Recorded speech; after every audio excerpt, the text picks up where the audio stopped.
ভারতের বিজেপি শাসিত রাজ্যগুলিতে বাংলা ও বাঙালি ভাষীদের হেনস্থার প্রতিবাদে আজ চুঁচুড়ো বাইক মিছিল সংগঠিত করল তৃণমূল যুব কংগ্রেস। হুগলি চুঁচুড়ো পৌরসভার 30 নম্বর ওয়ার্ড রাজরাজেশ্বরী তলা থেকে শুরু করে মিছিল তালডাঙ্গা, তোলাফটক, পেয়ারাবাগান, কারবালা ও পাংখাটুলি সাহাগঞ্জ হয়ে ঝাঁপপুকুরে এসে 1 নম্বর তৃণমূল কার্যালয়ে গিয়ে শেষ হয়। মিছিলে নেতৃত্ব দেন চুঁচুড়ার বিধায়ক অসিত মজুমদার। বিধায়কের মাথায় হেলমেট থাকলেও বাকি সওয়ারিদের মাথায় হেলমেট দেখা যায়নি। চুঁচুড়োর বাইক মিছিল হলেও দেখা মেলেনি চুঁচুড়ো পৌরসভার চেয়ারম্যান অমিত রায়ের।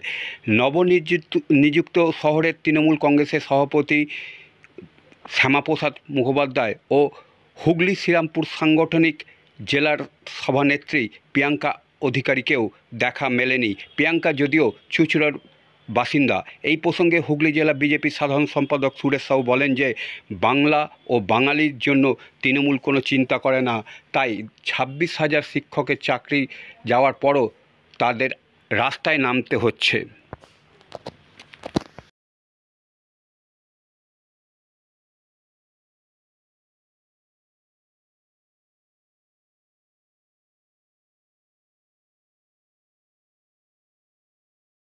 হুগলি চুঁচুড়ো শহরের যুব সভাপতি অর্পণ মজুমদার ডাক দিয়েছেন বাংলা এবং বাঙালির সম্মান রক্ষার্থে আমরা রাস্তায় আজকে পুজোর মরশুম, তার মধ্যেও মায়ের আগমন হয়ে গেছে, তার মধ্যেও বাঙালিকে যে বিজেপি শাসিত রাজ্য অপমান করছে, বাংলা ভাষাকে অপমান করছে, বাংলা ভাষার নিয়ে যারা এলোমেলো বক্তব্য রাখছে, সেই বিজেপি শাসিত রাজ্য এবং কেন্দ্রীয় সরকারের বিরুদ্ধে আমরা বাঙালিদের পাশে আছি, বাংলা ভাষার পাশে আছি।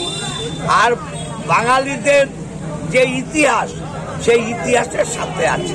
দাদা, বাইক মিছিল যে আজকে করছে, এতে পুলিশের পারমিশন হয় না।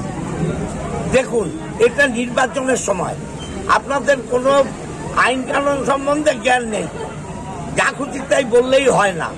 আগে আইনটা পড়ুন। এটা নির্বাচনের সময় হয়, এখন নির্বাচন নয়।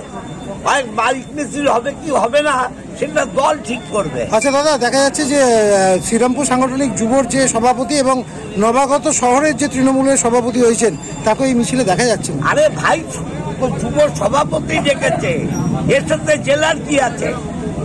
জেলা অন্য কোথাও থাকবে, হয়তো অন্য প্রোগ্রাম আছে। জেলার সাথে 18টা টাউন ব্লক, সে কোথায় যাবে না যাবে তার ব্যাপার। শহরের নবগত সভাপতিকেও দেখা যাচ্ছে না। এই তো সভাপতি। শহরের যে মাদারের যে তৃণমূলের সাথে যুবর কি সম্পর্ক আছে? আসন্ন এটা তো যুব তৃণমূলের। আপনারা সব জায়গায় এলোমেলো করে দেওয়ার ধান্দা করেন। বাংলা বা বাঙালি নিয়ে বিধায়কের ন্যূনতম মাথা ব্যথা নেই। যদি মাথা ব্যথা থাকতো তাহলে আমরা অনেক আগেই দেখতে পারতাম যে 26,000 শিক্ষক যারা তৃণমূল সরকারের জন্য চাকরি হারিয়েছে, তাদের হয়ে রাস্তায় নামতো বিধায়ক মশাই। আজকে বিধায়ক মশাই রাস্তায় বাইক মিছিল নিয়ে এই কারণে নামছে, কারণ তিনি বুঝতে পারছে চুঁচুড়ো বিধানসভায় তার দলের গোষ্ঠী কোন্দলের কারণে তিনি ক্রমশ কোণঠাসা হয়ে পড়ছে, যার কারণেই এই অস্তিত্ব জানান দিতে রাস্তায় বাইক মিছিল করে বেড়াচ্ছে। আর এই বাইক মিছিল করতে গিয়ে আমরা যেটা দেখতে পাচ্ছি, একটারও মাথায় হেলমেট নেই।